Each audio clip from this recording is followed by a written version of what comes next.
Between aging and busy lifestyles, many women struggle with maintaining their physical and mental wellness. At Aquavita Concierge Healthcare Services for Women, we can help you revitalize your health and reclaim your life. We start from within by balancing your hormones, allowing your body to achieve and maintain desired weight goals. We also specialize in peptide therapies, regenerative medicine, sexual health, and aesthetics in our state-of-the-art facilities. Feel better, look better, live better at Aquavita. Visit aquavitality.com and begin your journey today. With the Lucky Land Slots, you can get lucky just about anywhere. This is your captain speaking. We've got clear runway and the weather's fine, but we're just going to circle up here a while and get lucky. No, nothing like that. It's just these cash prizes add up quick. So I suggest you sit back, keep your tray table upright, and start getting lucky. Play for free at LuckyLandSlots.com. Are you feeling lucky? No purchase necessary. Void where prohibited by law. 18+ terms and conditions apply. See website for details. From Hollywood, it's time now for... Johnny Dollar. Hi, Johnny. Who that? George Reed. Well, Merry Christmas, George. Is it? Oh, what's the matter? You ever hear of Jediah Gillis? Eccentric? Owns about half of Rhode Island? That's the boy. A couple of weeks ago, he wrote a special policy on an item he wanted insured. And it's up and disappeared, huh? How'd you know? Oh, just a wild guess. What did he lose? I hope you're sitting down, Johnny. Yeah? Why? Because the insured item is a mouse. House?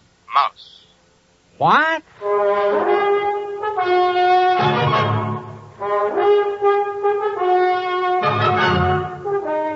Bob Bailey in the exciting adventures of the man with the action-packed expense account. America's fabulous freelance insurance investigator. Yours truly, Johnny Dollar.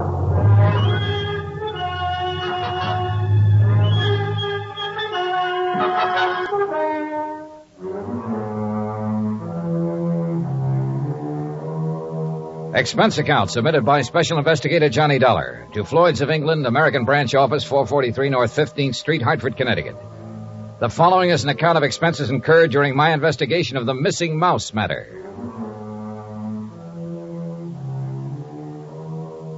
Expense account item 1, 85 cents. Taxi from my apartment to George Reed's office. He was on his feet waiting for me. His Ivy League suit looked as though it had been slept in, and he needed to shave. Close the door, Johnny. Yeah, sure. Johnny, I'm going to level with you. This thing has me going. Well, it serves you right. Anybody who'd insure a mouse deserves what he gets. Yeah, but it isn't an ordinary mouse, Johnny. No? Not according to Mr. Gillis's original application. Yeah, take a look. Item to be insured. One unusually talented grayish-brown mouse. Unusually talented? Like how? I don't know.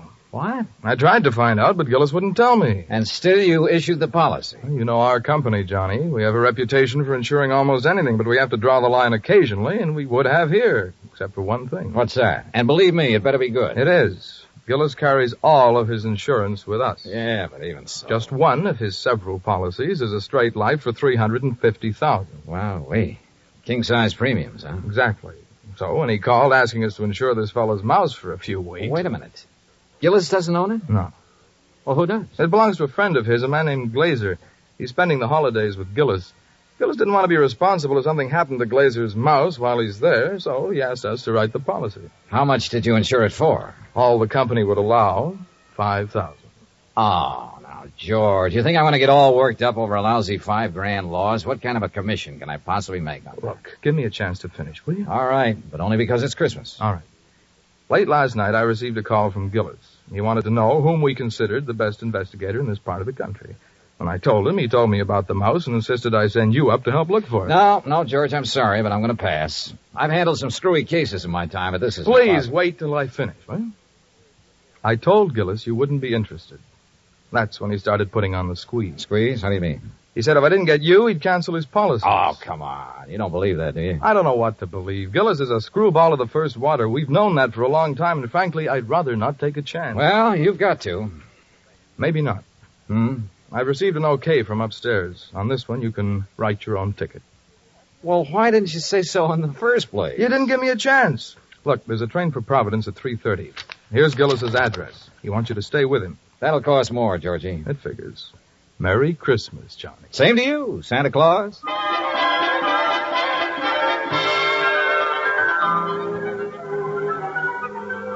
Expense account item 285 cents, cab fare, back to my apartment. I was intrigued by what George had told me and by what his company was going to add to my bank account, so I didn't really mind changing my plans for the holidays. Expense account item 3, $18.90, transportation, including a round-trip ticket, Hartford to Providence, and cab fare out to the Gillis residence. Palace would be a better word for it. It stood in the middle of a large wooded park. Must have been half a dozen acres, all of it surrounded by an old-fashioned iron fence. I dismissed the cab and had started toward the front door when it opened. And standing against the light, watching me, was a tall, beautiful girl. Careful of the steps. What? The steps, they're icy. Oh, thanks. We've been expecting you, Mr. Dollar. Hi. Well, hi. Mr. Glazer and Father are in the library. Would you like to meet them now or wait till after you're settled? I'm afraid I'd better see them right away, Miss Gillis. Marion, Johnny. Well, come along. You know, for the first time, I'm glad I came home for the holidays. Home from where? New York. Here we are. You'll have to come visit me, Johnny. Maybe I'll do something drastic, like losing a mouse to guarantee it. Marion, I told you to keep that door closed. Oh, Mr. Dollar's here, Father. Oh, well, have him come in. Yes, by all means, have him come in. See you later, Johnny. Yeah. Well, Dollar, glad you finally got here, yes, indeed. Thank you, sir. This is my friend and associate, Bert Glazer. Hiya, Mr. Glazer. Bertie and his pals, Mr. Dollar. Beg pardon? My dog act. You investigators are supposed to have good memories. I hoped you might have caught us at some time or other. No, afraid not. Oh, would you like to have a drink, Mr. Dollar? No, thanks. Now, suppose I got anything you want to drink. I got an eggnog, hot buttered rum. Well, maybe later. Right now, I'd like to hear the details of your loss. You mean that insurance agent didn't give you all the information? He didn't know it all, Mr. Gillis. All he did know was that a so-called talented mouse has disappeared. So-called. And he hasn't disappeared either, not at all. He's been kidnapped, that's what. Kidnapped, yes, sir, and we know who did it, too. And why. We know why, too. And it's your job to get him back, Dollar. Oh, now, wait a minute. And I'm not going to pay 1 red cent for ransom.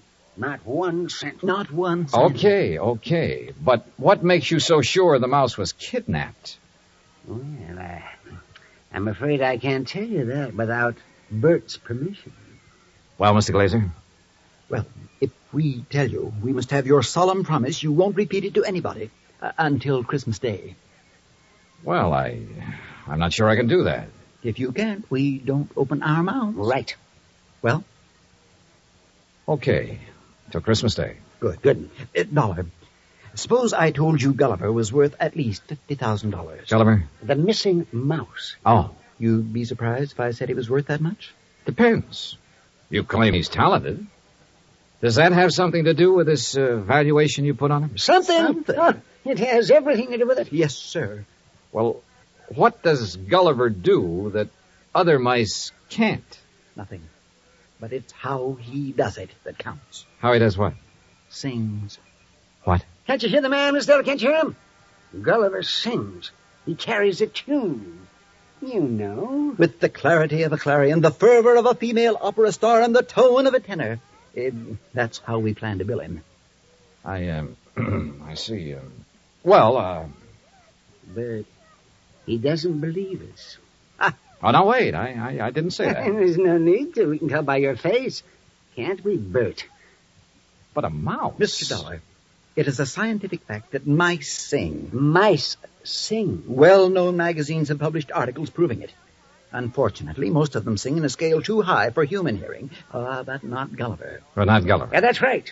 He's a basso. A basso? By mousy standards, that is. Oh, no.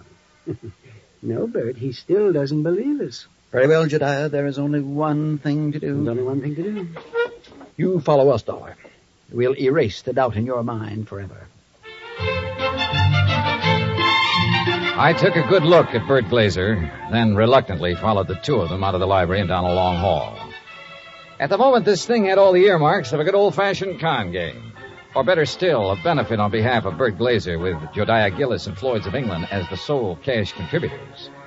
We wandered for what seemed like blocks through the old mansion and finally reached a large playroom. On top of one of the billiard tables was a small brass cage. In it were 2 small grayish-brown mice. Glazer opened the cage and let them out. Mr. Dollar, allow me to present Hecuba and Esmeralda. Oh, how do you do? I mean, I suppose they sing, too. Oh, they certainly do. But not nearly as well as Gulliver. Just don't have the instrument, you know. Instrument? The voice, Dollar, the voice, the vocal cords. Oh, yeah, I see. But, now, where did you keep Gulliver? In here with the others. Bert didn't want to separate them. That's right. I originally started to make the three of them into a singing, trio, like the Andrews sisters. But Gulliver advanced so rapidly, I decided he should be a soloist. Oh, sure. You aren't afraid of mice, Mr. Danner? No. No, well, that's fine. They sense it if you are, you know. It upsets them. Upsets them. All right now, Hecuba, move over a bit. Give Esmeralda some room. That's it. Now, up on your haunches. Up, Esmeralda. There we are. Now, what would you like to hear, Mr. Dollar? Oh, anything at all? Oh, Bert, how about my favorite, Over the Waves. Good. You got it, Esmeralda? Over the Waves. That's it, Hecuba. All ready then? Good. That'll be fine. Ready now? 1, 2, 3. 1, 2, 3. Oh, that's it. Oh, beautiful, Esmeralda. Beautiful. Yeah.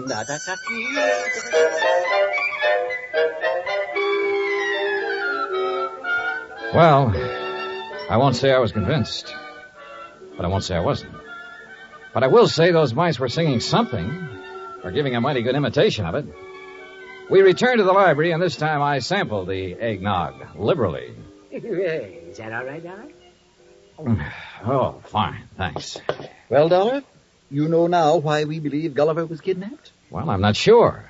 To exploit him. What else? Exactly. You have any idea who did it? Harry McQueen, that's who. McQueen. Who's McQueen? Used to be my agent. Theatrical agent? Uh-huh. He's been snooping around here lately, Johnny. We figure he's gotten wind of our mice. Well, what do you mean by snooping around, Mr. Gillis? Oh, you know, he's been out here twice this week wanting to see me. Had to kick him out of here yesterday morning. How'd he get in? Well, my daughter answered the door. Yes, she didn't know McQueen from Adam. So when he asked for me, she figured he belonged in here, rehearsing the show with the rest of us. Rehearsing what show, Mr. Gillis?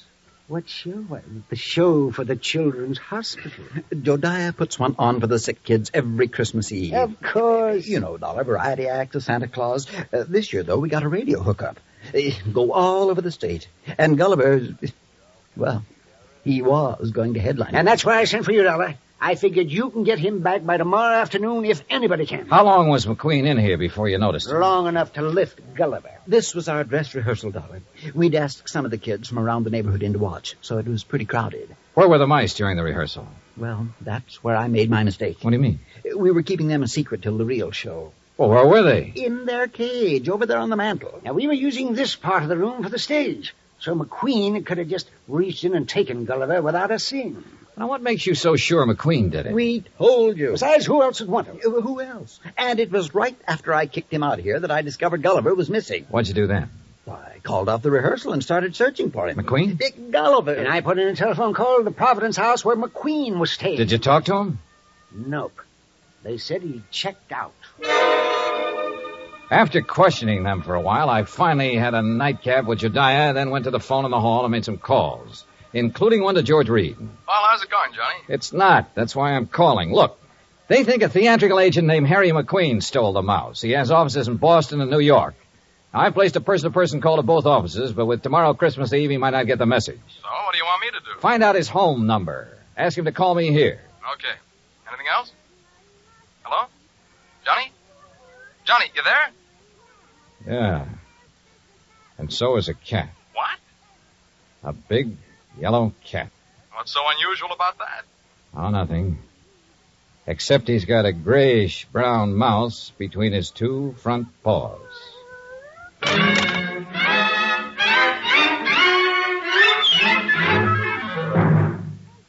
Act 2 of yours truly, Johnny Dollar, in just a moment. You can't buy happiness by the pound or the yard, but you can have it by the hour with no strings attached every Monday through Friday evening and each Saturday in the daytime when the Robert Q. Lewis Show is on the air. Join him and his fun-loving gang 5 nights a week and Saturdays in the daytime on most of these same stations. Now, Act 2 of yours truly, Johnny Dollar, and the Missing Mouse Matter.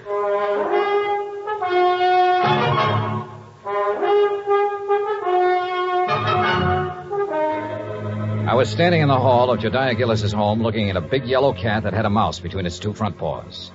As far as I was concerned, a mouse is a mouse, and this one could be Gulliver.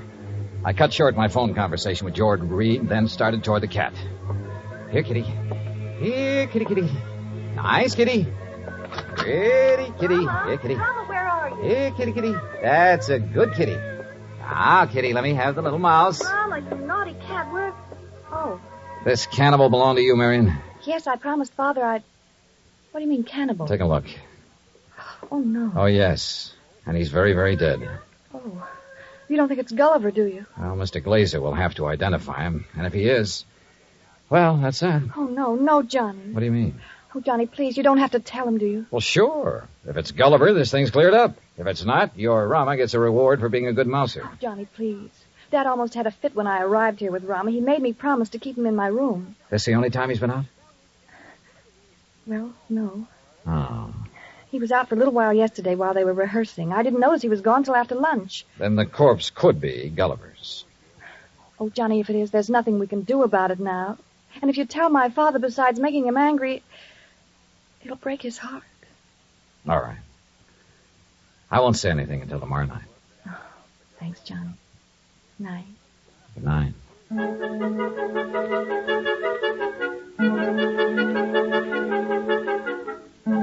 Christmas Eve morning came cold, crisp, and clear. The Gillis grounds were covered with new fallen snow, and the trees were heavy with icicles, giving the whole place the look of a winter wonderland. I dressed and went down to join Gillis and Bert Glazer at breakfast. I was on my third strawberry when the phone started to ring. Yeah. You expecting a call, Dollar? Yeah, matter of fact, I am. Then you'd better answer it. If it's somebody at the broadcast station for me, tell them I'll be at the Children's Hospital at noon. They can call me there. Right. Hello? Johnny Dollar? Speaking. Look, I don't know what's going on down there or why you're going to pester me about it. Who is this?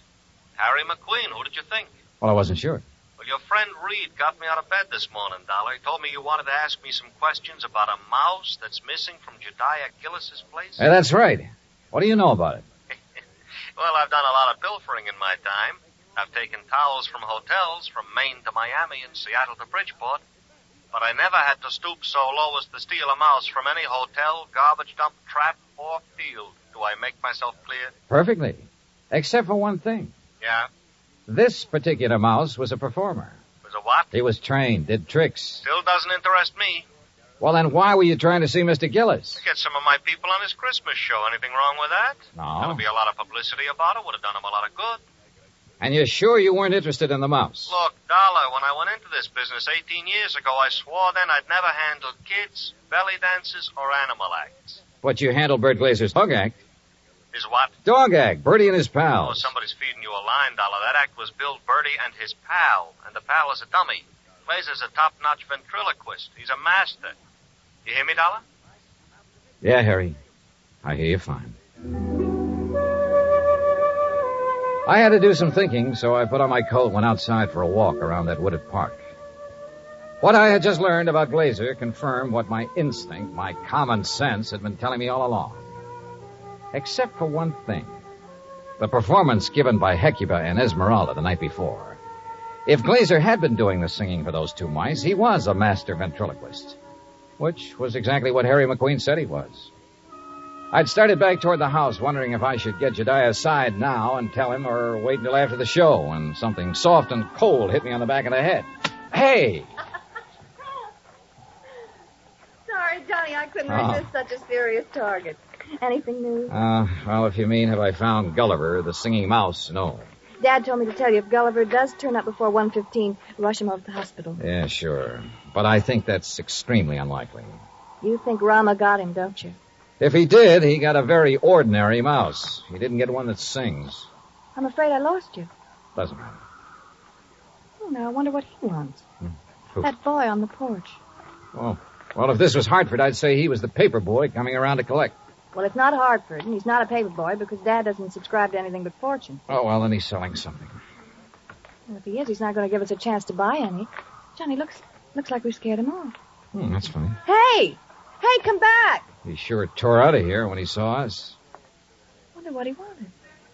Do you suppose he was one of the kids they invited in to see the dress rehearsal? Well, if he was, what would he be doing back here today? I don't know. Let's take a look around. We found it in the playroom, near where Gulliver's cage had been. It was a roundish metal clamp, the kind of boy wraps around his trouser leg when he's riding a bike.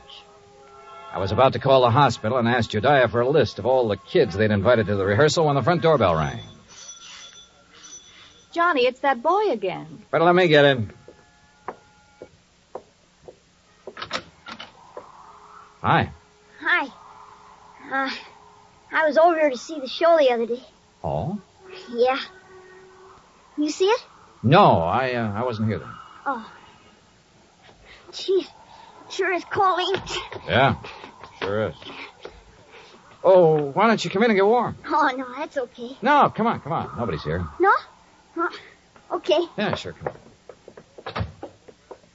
I don't want to bother nobody, I was just riding by and I thought I'd stop and tell old man Gillis what a swell show they put on. You really liked it, huh? Yeah. All except for that Santa Claus. Oh? What was wrong with him? Nothing. Just that, well, who believes in all that smushy kid stuff? Kids, I guess. How old are you, Bobby Neves. How old are you, Bobby? Almost 11. Well, being that old, I can understand why you weren't impressed with the Santa Claus. All that other stuff, too. You know, like giving presents and singing those hymns and junk like that. You gotta cut it out when you start growing up. You sure do, boy. Yeah. You know, you and my mom, you get along just fine. Oh? Yeah. She feels about Christmas. She feels about Christmas just like you and me do. All right. Yeah. Boy, this log fire sure makes your eyes smart, don't it? Yeah, it sure does. Where do you live, Bobby? Across town, Scully Avenue. Well, how'd you happen to be over here the other day? Well, I was riding my bike when I saw this dog. Well, gee, he was... Anyhow, when I tried to catch him, he ran from me. I followed the silly mutt clear over here. Uh-huh. You ever catch him? No. I was about to when this man hollered and asked me if I wanted to see a free show. So I came in. I see. Well, you must like dogs a lot, huh? Sure. You got one? Used to have one. When my pop was with us, but we can't have no pets where we're living now. Oh, that's rough. Yeah. You know that poem? Which one? You know, about all through the house not a creature was stirring, not even a mouse. Yeah? Well, that fits our place. Especially now. How do you mean? Well, I didn't think he'd miss it, you know. Man with a house as big as this one and all. So when I saw this cute little fella up in that cage, well, I didn't really mean to take him on holding me, but when he got under my sweater and was real quiet, like he liked me, well, you know what I mean. Yeah, Bobby. I know. But I got to thinking and decided to bring him back. So would you give me the old man and to Mr. Gillis for me, please? No, I think you'd better do that yourself. Oh, no, please. He might be awful mad at me by now. No, Bobby. In fact, you're going to get a reward. Yeah? Word of honor. Now, what do you say we go down where Mr. Gillis is putting on that Christmas show and see it? Okay? Oh, sure. Bobby. Yeah? Did you notice anything unusual about this mouse? Yeah, I sure did. What was it? He got some white on his right hind foot.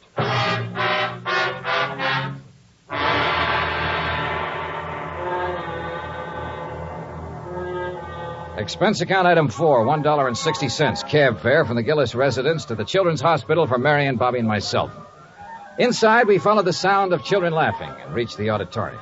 Marion found a seat among the nurses, and I took Bobby backstage. When Jediah saw Gulliver, his face lit up like one of the trees he'd had delivered to the war. Oh, Gulliver! By golly, by golly. I knew if anybody could do it, you could, Dollar. I didn't do a thing, Mr. Gillis. All the credit goes to Bobby. Oh, to Bobby. Well, I'll speak to you after the show, young man. Yes, sir. Bert, look, he's back. Oh, my stout Gulliver. Oh, I do declare I have never been so glad to see a person before. You better hurry, Bert. He's scheduled to go on in just a minute. Oh, he will. Well, I'll go check on the microphone when everything be just so. Don't go away, Dollar. No, he won't. Bobby, why don't you sit over there where you can see the stage? Yes, sir. Bert, you think Gulliver will sing today? I know he will. Oh, get ready, Gulliver. But that boy had Gulliver all day and all night, and he didn't sing once. Did the boy ask him to? Ladies and gentlemen, boys and girls, for the first time in a while, one of the wonders of the world, Gulliver, the singing mouse. Hey, Mr. Dollar, can that mouse really sing? That is what we're going to find out, Bobby. Exciting, isn't it, Dollar? Sure is, Mr. Gillis. All right, thank you, folks. Thank you. And now for Gulliver's first number, he'd like to sing with...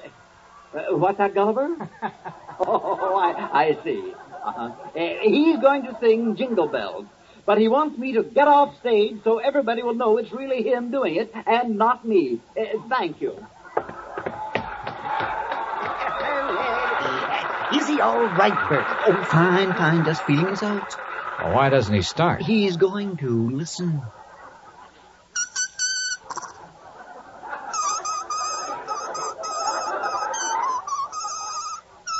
Well, Dollar? Now I have seen everything. Me too. Gee.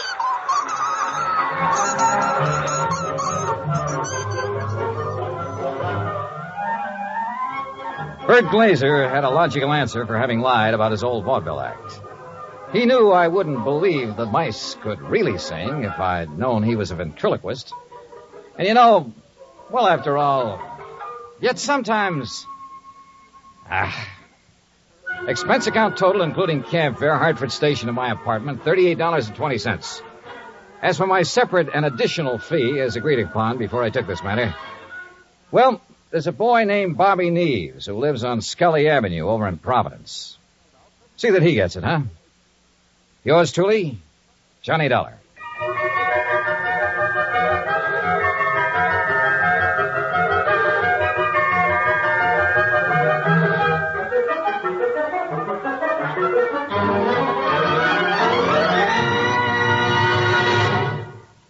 Our star will tell you about next week's story in just a moment. Meantime... Hey, Dan, I'll make a deal with you. Oh? Let me have the mic for a second, then you can tell them about next week's story. By all means, be my guest. I do. I just don't want to pass up a chance to do two things. First, well, Pam and Eric and Fran, Mr. and Mrs. Froelich, Helen, Will, Scotty, all the rest of you nice people who've written in to tell us how much you like the program. Thanks. I really appreciate hearing from you, and believe me, I'll answer your letters just as quickly as I can. Second, well, I'm sure you know what this is, and I want you to know it comes from the heart. Merry Christmas to you. God bless you.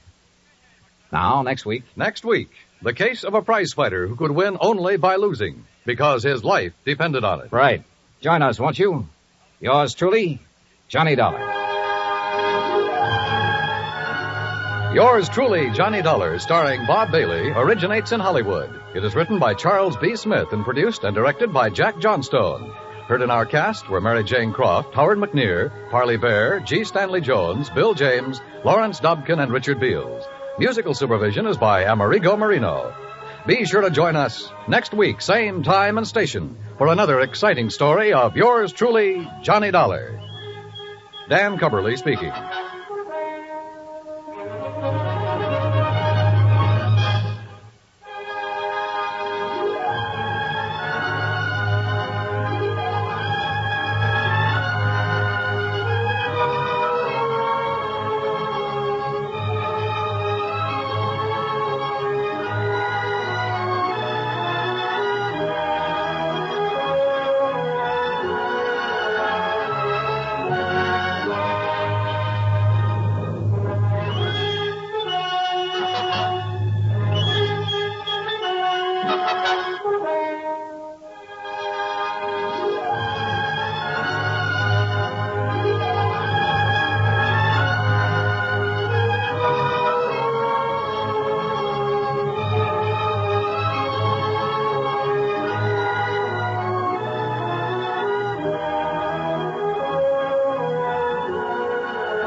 Hello, it is Ryan, and I was on a flight the other day playing one of my favorite social spin slot games on ChumbaCasino.com. I looked over at the person sitting next to me, and you know what they were doing? They were also playing Chumba Casino. Coincidence? I think not. Everybody's loving having fun with it. Chumba Casino is home to hundreds of casino-style games that you can play for free anytime, anywhere, even at 30,000 feet. So sign up now at ChumbaCasino.com to claim your free welcome bonus. That's ChumbaCasino.com and live the Chumba life. No purchase necessary. VGW. Void where prohibited by law. See terms and conditions. 18+. David's Bridal, where brides and bridesmaids get fabulously dressed. We let our friends pick out what we wear, show off our dance moves, obsess over every little detail, hold your hand through it all, smile bravely when it's time to let go. Make your dreams come true. The things we do for love. Only at David's Bridal.